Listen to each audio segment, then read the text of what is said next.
നമസ്കാരം. പുതിയൊരു വീഡിയോയിലേക്ക് എല്ലാവർക്കും ഒരിക്കൽ കൂടി സ്വാഗതം.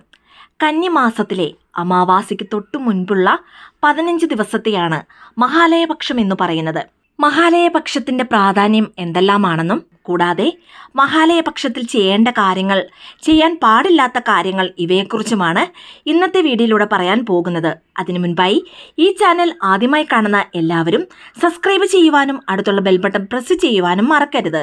അപ്പോൾ എല്ലാ ദിവസവും ഇടുന്ന വീഡിയോസിന്റെ നോട്ടിഫിക്കേഷൻ ഉടൻ തന്നെ നിങ്ങൾക്ക് ലഭിക്കുന്നതാണ്. ആദ്യം തന്നെ മഹാലയപക്ഷം ആരംഭിക്കുന്നത് എപ്പോഴാണെന്ന് നോക്കാം. 2024 സെപ്റ്റംബർ 18-ാം തീയതി ബുധനാഴ്ച, അതായത് ഇന്ന് മഹാലയപക്ഷം ആരംഭിച്ച് ഒക്ടോബർ 2-ാം തീയതി ബുധനാഴ്ചയാണ് മഹാലയപക്ഷം അവസാനിക്കുന്നത്.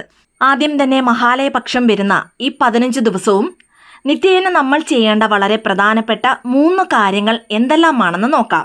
നമ്മുടെ പിതൃക്കളെ മനസ്സിൽ സങ്കല്പിച്ച് ഈ 15 ദിവസവും ഇനി പറയുന്ന ഈ 3 കാര്യങ്ങൾ ചെയ്യുന്നതിലൂടെ പിതൃക്കളുടെ അനുഗ്രഹം പരിപൂർണമായി നമുക്ക് ലഭിക്കുന്നതാണ്. മാത്രമല്ല, പിതൃശാപമുണ്ടെങ്കിൽ അതും പൂർണ്ണമായും മാറിക്കിട്ടുന്നതുമാണ്. ഒരാളുടെ ജീവിതത്തിൽ എല്ലാ ഐശ്വര്യങ്ങളും സകലവിധ സുഖഭോഗങ്ങളും സമ്പൽ സമൃദ്ധിയും നമുക്കുണ്ടാകണമെങ്കിൽ അതിന് നമ്മുടെ പിതൃക്കളുടെ അനുഗ്രഹം നമുക്ക് കൂടിയേ തീരൂ. മാത്രമല്ല, പിതൃക്കളുടെ അനുഗ്രഹമുണ്ടെങ്കിൽ ഏത് കാര്യം നമ്മൾ ചെയ്താലും അതിൽ പൂർണ്ണ വിജയം ഉണ്ടാകുന്നതുമാണ്. ഇനി ഒരു കാര്യം നമ്മൾ എപ്പോഴും ഓർക്കേണ്ടതാണ്. നമ്മുടെ കുലദൈവത്തിന്റെയും പിതൃക്കളുടെയും അനുഗ്രഹം ഉണ്ടെങ്കിൽ മാത്രമേ ജീവിതത്തിൽ മുന്നേറുവാൻ അല്ലെങ്കിൽ ഉയർച്ചയിലെത്തുവാൻ നമുക്ക് സാധിക്കുകയുള്ളൂ. ഇനി ചിലരെ സംബന്ധിച്ച് തൊഴിലിൽ അവർക്ക് വിജയമുണ്ടെങ്കിൽ അവരുടെ കുടുംബജീവിതത്തിൽ ചിലപ്പോൾ അവർക്ക് പരാജയമായിരിക്കും സംഭവിക്കുക. ഇനി അതല്ല, കുടുംബജീവിതം നല്ല സന്തോഷകരമാണെങ്കിൽ തൊഴിലിൽ പരാജയമായിരിക്കും സംഭവിക്കുക. ഇനി മറ്റു ചിലരെ സംബന്ധിച്ച് അവർക്ക് സന്താന ഭാഗ്യം ഉണ്ടാകില്ല. കടുത്ത രോഗങ്ങളാൽ വിഷമിക്കുന്നവരും ധാരാളം പേരുണ്ട്. ഇങ്ങനെ ഏതെങ്കിലും ഒരു കാര്യം നമ്മളെ ബാധിച്ചിട്ടുണ്ടാകാം. അതുകൊണ്ട് തന്നെ നമ്മളും നമ്മുടെ വരും തലമുറകളും യാതൊരു കുറവുമില്ലാതെ സന്തോഷത്തോടും ഐശ്വര്യത്തോടും നന്നായി ജീവിക്കണമെങ്കിൽ അതിന് പിതൃക്കളുടെ അനുഗ്രഹം കൂടിയേ തീരൂ. മാസത്തിൽ വരുന്ന എല്ലാ അമാവാസിയിലും പിതൃവഴിപാട് നമുക്ക് ചെയ്യുവാൻ സാധിക്കുന്നതാണ്. ഇനി എല്ലാ മാസത്തിലെയും അമാവാസി ദിവസം പിതൃവഴിപാട് ചെയ്യുവാൻ സാധിച്ചില്ല എങ്കിൽ പോലും ഈ 15 ദിവസവും ശാസ്ത്രം നമുക്കായി കാട്ടിത്തരുന്ന അത്ഭുത ദിവസങ്ങളാണ്. കാരണം ഈ 15 ദിവസവും പിതൃലോകത്തു നിന്നും നമ്മുടെ പിതൃക്കൾ നമ്മുടെ വീട്ടിലേക്ക് വരികയും ഈ 15 ദിവസവും അവരുടെ സാന്നിധ്യം നമ്മുടെ വീട്ടിൽ ഉണ്ടാകുന്നതുമാണ്. അങ്ങനെയുള്ള ഈ 15 ദിവസവും ദിനം തോറും ഒരു 5 മിനിറ്റ് പിതൃക്കളെ മനസ്സിൽ സങ്കല്പിച്ച് ചില കാര്യങ്ങൾ ചെയ്യുന്നതിലൂടെ അത് കാണുമ്പോൾ തന്നെ നമ്മുടെ പിതൃക്കളുടെ മനം കുളിരുകയും അതിലൂടെ പിതൃക്കൾ സന്തോഷിക്കുകയും അവരുടെ പരിപൂർണമായ അനുഗ്രഹം നമുക്ക് വന്നു ചേരുന്നതുമാണ്. ഇനി മറിച്ച് അവരവരുടെ കാര്യങ്ങൾ മാത്രം ചെയ്തുകൊണ്ട് പിതൃക്കളെ ഓർക്കാതെ അവർക്ക് വേണ്ടി ഒരു ചെറിയ കാര്യം പോലും ചെയ്യാതെ വരുമ്പോൾ അത് കണ്ട് പിതൃക്കളുടെ മനസ്സ് വേദനിക്കുകയും പിന്നീട് അത് പിതൃദോഷമായി മാറുന്നതുമാണ്. ഇങ്ങനെ പിതൃദോഷം ഉണ്ടാകുന്നതിലൂടെ നല്ലൊരു ജോലി ലഭിക്കുവാൻ താമസമുണ്ടാകുന്നതാണ്. കൂടാതെ വിവാഹ തടസ്സം, സന്താന തടസ്സം, വീട്ടിൽ മംഗളകാര്യങ്ങൾ നടക്കുന്നതിനും പലതരത്തിലുള്ള തടസ്സങ്ങൾ ഉണ്ടാവുക. ഇനി ഇങ്ങനെയുള്ള തടസ്സങ്ങൾക്ക് കാരണം എന്താണെന്ന് നമ്മൾ മാറി മാറി എത്ര ആലോചിച്ച് ചിന്തിച്ചാലും അത് നമുക്ക് മനസ്സിലാകണമെന്നില്ല. എന്നാൽ ഇതിനെല്ലാം കാരണമായി നമ്മൾ ചെയ്യുന്ന ഏറ്റവും വലിയ തെറ്റ് എന്താണെന്നാൽ നമ്മുടെ പിതൃക്കൾക്ക് ശരിയായ രീതിയിൽ വഴിപാട് ചെയ്യുവാൻ നമ്മൾ മടി കാണിക്കുന്നു, അല്ലെങ്കിൽ അതിനുവേണ്ടി സമയം കണ്ടെത്തുന്നില്ല. ഇതാണ് ഏറ്റവും വലിയ കാരണം. മഹാഭാരതത്തിലെ കർണനെക്കുറിച്ച് നമുക്കെല്ലാവർക്കും അറിയാവുന്നതാണ്. കർണൻ മരിച്ചതിന് ശേഷം നേരിട്ട് സ്വർഗത്തിൽ പോകാതെ അദ്ദേഹം നരകത്തിലാണ് ചെന്നത്. കർണൻ ദാനധർമ്മങ്ങളും പുണ്യപ്രവൃത്തികളും സൽക്കർമ്മങ്ങളും ചെയ്തിരുന്നു. എന്നിരുന്നാലും അദ്ദേഹം എന്തുകൊണ്ടാണ് നരകത്തിലേക്ക് പോയതെന്നാൽ കർണൻ ജീവിച്ചിരുന്ന കാലം അത്രയും തൻ്റെ പിതൃക്കൾക്ക് വേണ്ടി തർപ്പണമോ വഴിപാടുകളോ മറ്റു യാതൊരു കാര്യങ്ങളോ ചെയ്തിരുന്നില്ല. പിതൃക്കൾക്ക് വേണ്ടി യാതൊന്നും ചെയ്യാത്തതുകൊണ്ട് തന്നെയാണ് കർണൻ മരണശേഷം നരകലോകത്തിലേക്ക് ചെന്നത്. യമരാജൻ കർണനെ വീണ്ടും 15 ദിവസം ഭൂമിയിലേക്ക് പറഞ്ഞയച്ചു. കാരണം കർണന്റെ പിതൃക്കൾക്ക് വേണ്ടി ചെയ്യേണ്ട കർമ്മങ്ങളെല്ലാം തന്നെ ചെയ്യുന്നതിന് വേണ്ടിയാണ് യമരാജൻ കർണനെ ഭൂമിയിലേക്ക് അയച്ചത്. ഈ 15 ദിവസമാണ് മഹാലയപക്ഷം എന്നറിയപ്പെടുന്നത്. ഇനി ഇന്നു മുതൽ ഈ 15 ദിവസവും ദിനം തോറും നമ്മൾ ചെയ്യേണ്ട 3 കാര്യങ്ങൾ എന്തെല്ലാമാണെന്ന് നോക്കാം. ഒന്നാമതായി, നിങ്ങളുടെ പൂമുഖ വാതിലിൽ അല്ലെങ്കിൽ ഉമ്മറ വാതിലിൽ ഒരു ഗ്ലാസ്സിലോ അല്ലെങ്കിൽ ഒരു സ്റ്റീൽ കുടം നിറയെ വെള്ളം വെക്കുക. അതിനോടൊപ്പം തന്നെ എന്തെങ്കിലും ഒരു മധുര പദാർത്ഥം കൂടി വെക്കേണ്ടതാണ്. മധുരമുള്ള ലഡുവോ മൈസൂർ പാക്കോ അല്ലെങ്കിൽ ജിലേബിയോ ഇതൊന്നുമില്ലെങ്കിൽ 1-2 സ്പൂൺ പഞ്ചസാരയോ അല്ലെങ്കിൽ ശർക്കരയോ വെക്കാവുന്നതാണ്. ഇനി വെള്ളം വെക്കുമ്പോൾ കുടിക്കാനുള്ള നല്ല ശുദ്ധമായ ജലമാണ് വെക്കേണ്ടത്. ഈ വീഡിയോ നിങ്ങൾ ഇന്നു മുതലാണ് കാണുന്നതെങ്കിൽ ഇന്നു മുതൽ തന്നെ വെക്കേണ്ടതാണ്. ഇനി 2 ദിവസത്തിന് ശേഷമാണ് ഈ വീഡിയോ നിങ്ങൾ കാണുന്നതെങ്കിൽ അന്നു മുതൽ ഇതേ രീതിയിൽ തന്നെ ചെയ്യുക. നമ്മുടെ വീട്ടിലൊരു ഗസ്റ്റ് വന്നാൽ നമ്മൾ അവർക്ക് കുടിക്കാൻ എന്തെങ്കിലും നൽകും, അല്ലെങ്കിൽ കാപ്പിയോ സ്വീറ്റ്സോ പലഹാരമോ അങ്ങനെ എന്തെങ്കിലും നൽകി അവരെ സ്വീകരിക്കും. അതുപോലെ തന്നെയാണ് നമ്മുടെ പിതൃക്കളെയും നമ്മൾ സ്വീകരിക്കുക. നമുക്കവരെ കാണാൻ സാധിക്കില്ല, എന്നാൽ വളരെ സൂക്ഷ്മമായ ഏതെങ്കിലും ഒരു രൂപത്തിലായിരിക്കും അവർ നമ്മുടെ വീട്ടിലേക്ക് വരിക. ഇനി ഇതെല്ലാം കെട്ടുകഥയാണ്, എന്തിനാണ് ഇങ്ങനെയൊക്കെ പറയുന്നത് എന്ന് പറയുന്നവരുമുണ്ട്.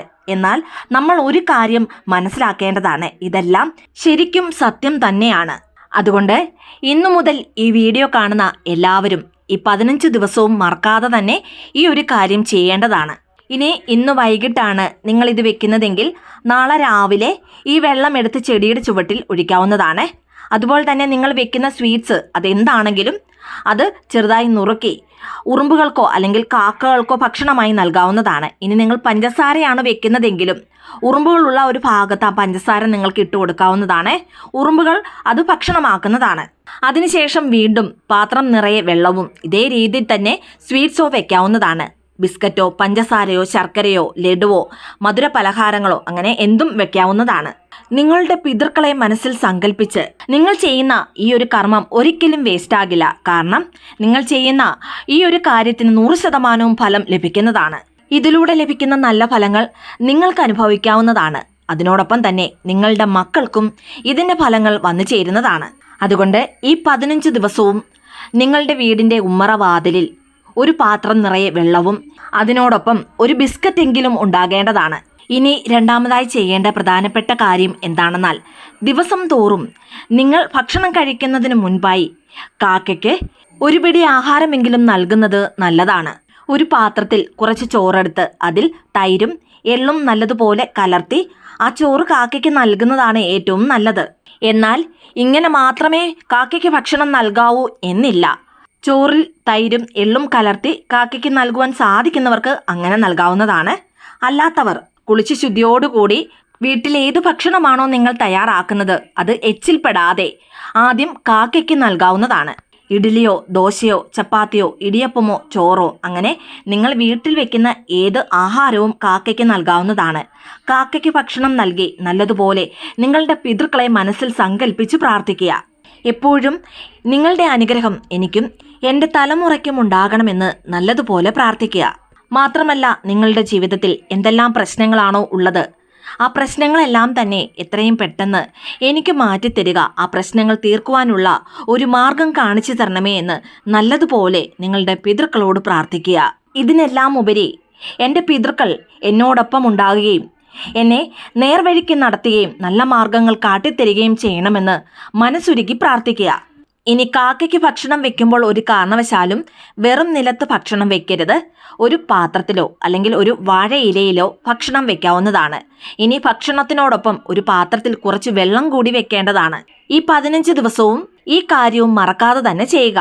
ഇനി മൂന്നാമതായി ചെയ്യേണ്ട വളരെ പ്രധാനപ്പെട്ട കാര്യം എന്താണെന്നാൽ ഇന്നു മുതൽ ഈ 15 ദിവസവും രാവിലെയോ അല്ലെങ്കിൽ വൈകിട്ടോ നിങ്ങൾക്ക് എപ്പോഴാണോ സമയം ലഭിക്കുന്നത് ആ ഒരു സമയത്ത് പിതൃക്കളെ മനസ്സിൽ സങ്കല്പിച്ചുകൊണ്ട് ഒരു ദീപം കൊളുത്താവുന്നതാണ്. ഇനി ദീപം തെക്ക് ദിശയിലേക്ക് നോക്കിയിരിക്കുന്ന രീതിയിലാണ് കൊളുത്തേണ്ടത്. ഇനി പീരീഡ്സ് ആയിരിക്കുന്ന സ്ത്രീകൾ ഒരു കാരണവശാലും ഈ ദീപം കൊളുത്തരുത്. അങ്ങനെയുള്ളവർ നിങ്ങളുടെ വീട്ടിലെ മറ്റാരെ കൊണ്ടെങ്കിലും ഈ ദീപം കൊളുത്താവുന്നതാണ്. വിളക്ക് കൊളുത്തി കുറഞ്ഞത് 1 മണിക്കൂർ അല്ലെങ്കിൽ അരമണിക്കൂറിന് ശേഷം വിളക്ക് അണയ്ക്കാവുന്നതാണ്. ഇനി ഈ വിളക്ക് നിങ്ങളുടെ വീടിന്റെ ഹാളിലാണ് കൊളുത്തേണ്ടത്. ഈ 15 ദിവസവും നമ്മുടെ വീട്ടിൽ ചെയ്യേണ്ട വളരെ പ്രധാനപ്പെട്ട 3 കാര്യങ്ങളെക്കുറിച്ചാണ് പറഞ്ഞത്. ഇനി ചെയ്യാൻ പാടില്ലാത്ത കാര്യങ്ങൾ എന്തെല്ലാമാണെന്ന് നോക്കാം. ഒരു വ്യക്തിയെ സംബന്ധിച്ച് അവർക്ക് 3 തരത്തിലുള്ള കടങ്ങളാണുള്ളത്. ഒന്നാമതായി ദേവകടം, രണ്ടാമത് കൃഷിക്കടം, മൂന്നാമത് പിതൃക്കടം. ഈ 3 കടങ്ങളും ഒരു വ്യക്തി അവരുടെ ജീവിതത്തിൽ നിന്നും ചെയ്തു തീർക്കേണ്ടതാണ്, അല്ലെങ്കിൽ ആ കടങ്ങൾ തീർക്കേണ്ടതാണ്. അല്ലാത്ത പക്ഷം കൊടും പാപമാണ് ഇതിലൂടെ നമുക്ക് വന്നു ചേരുന്നത്. ഒന്നാമതായി ദേവകടം എന്നാൽ അത് ഈശ്വരനു വേണ്ടി നമ്മൾ ചെയ്യുന്ന കടമയാണ്. അതായത് ഈശ്വര വഴിപാട് അല്ലെങ്കിൽ ഏതെങ്കിലും ക്ഷേത്രത്തിൽ പോയാൽ ആ ക്ഷേത്രത്തിലുള്ള വസ്തുക്കളൊന്നും തന്നെ നമ്മൾ നശിപ്പിക്കാതിരിക്കുക, ക്ഷേത്രം അശുദ്ധി ചെയ്യാതിരിക്കുക, ക്ഷേത്രത്തിലുള്ള വസ്തുക്കളൊന്നും തന്നെ നമ്മുടെ വീട്ടിലേക്ക് കൊണ്ടുവരാതിരിക്കുക. ഇനി ഈശ്വര ആരാധനകൾ നമുക്കറിയാവുന്ന രീതിയിൽ ചെയ്യുക. പൂജകളാണെങ്കിലും നാമജപങ്ങളാണെങ്കിലും വളരെ ലളിതമായി നമുക്കറിയാവുന്ന രീതിയിൽ യാതൊരു ദോഷവും ഇല്ലാത്ത തരത്തിൽ ചെയ്യുക. ഇതും ഒരു തരത്തിൽ ദേവകടം തന്നെയാണ്. ഇനി പ്രധാനമായും നമ്മുടെ കുലദൈവത്തെ വഴിപാട് ചെയ്തു പ്രാർത്ഥിക്കുക.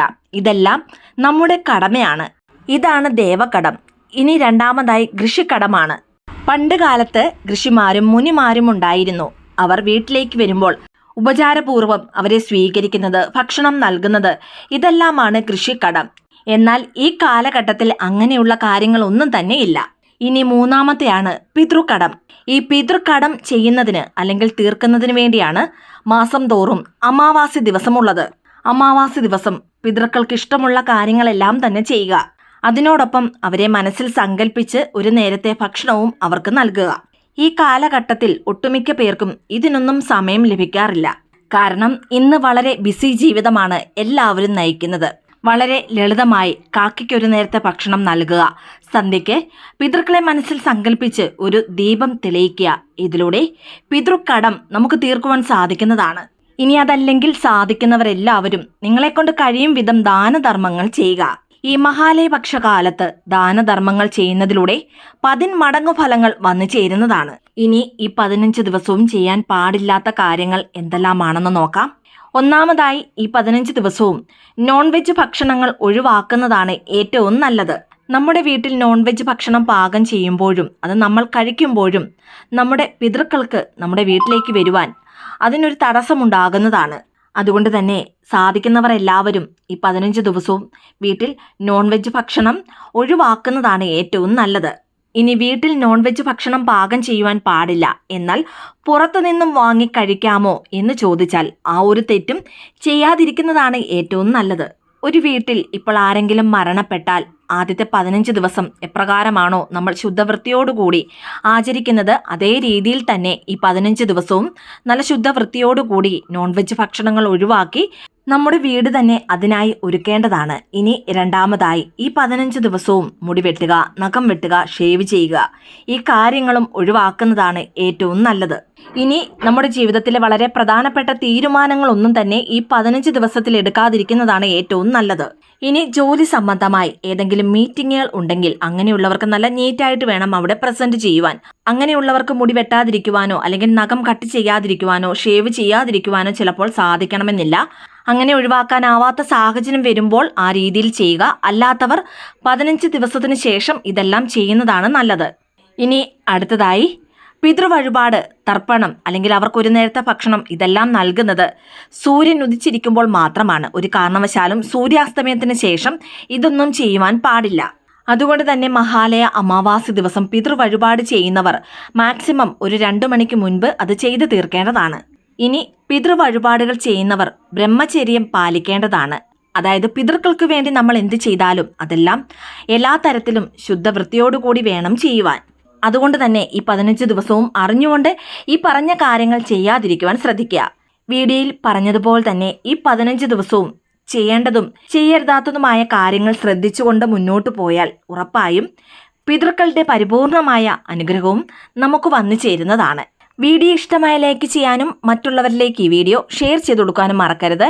ഇതുപോലെയുള്ള വീഡിയോസിനായിട്ട് ചാനലൊന്ന് സബ്സ്ക്രൈബ് ചെയ്യുവാനും മറന്നു പോകരുത്. വീണ്ടും നല്ലൊരു വീഡിയോ ആയിട്ട് വരുന്നിടം വരെ നന്ദി, നമസ്കാരം.